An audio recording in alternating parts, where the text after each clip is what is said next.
Hello everyone, কেমন আছো সবাই? সকলেই আমার ভয়েসটা শুনে বুঝতেই পারছো যে ভীষণ পরিমাণে আমার সর্দি লেগেছে, সেই জন্যে গলাটাও বসে গেছে। ওই জন্য কেমনই যেন গলাটা শোনাবে, এটাকে ইগনোর করে তোমরা ভিডিওটা দেখতে থাকো।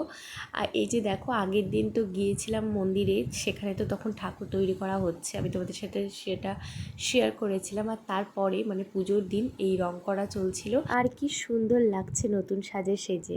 তারপরে সন্ধ্যেবেলা যখন গিয়েছিলাম মন্দিরে, তখন দেখি মাকে এখন আসনে বসানো হচ্ছে। তো তোমরা ভিডিওটা দেখতে থাকো।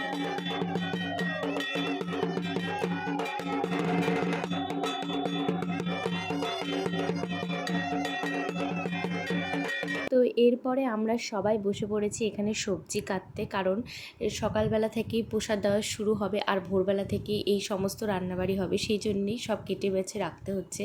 আর এদিকে চলছে মায়ের ভোগের সমস্ত রান্না, মানে লুচি সুজি এগুলো।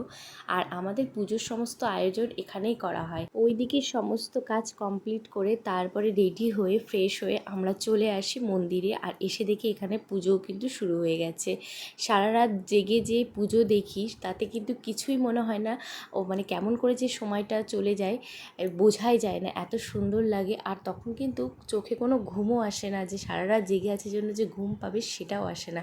আসলে সবই হচ্ছে মায়ের মহিমা। তো তখন বাজে ভোর 4:30, আর সেই সময় কিন্তু আমাদের পুজো সম্পূর্ণ হয়। তো আমাদের মাকে কেমন লাগছে সেটা কিন্তু জানিও। আর এই যে দেখো, সকাল থেকে শুরু হয়েছে কিন্তু প্রসাদ খাওয়া।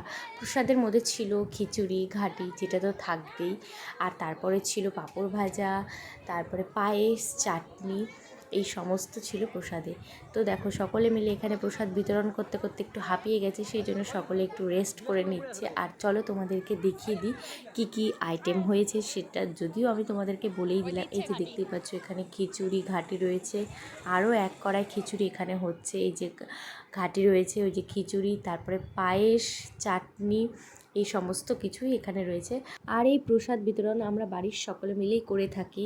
তো সারা রাত জেগে পুজো দেখা, তারপরে প্রসাদ বিতরণ করা, এগুলো সমস্ত কাজের মধ্যে দিয়ে যেন দিনটা এত তাড়াতাড়ি পার হয়ে গেল বোঝাই গেল না। আর শরীরে ভীষণ টায়ার্ড। তো তোমাদের এই ভিডিওটা কেমন লাগলো সেটা কিন্তু অবশ্যই জানিও।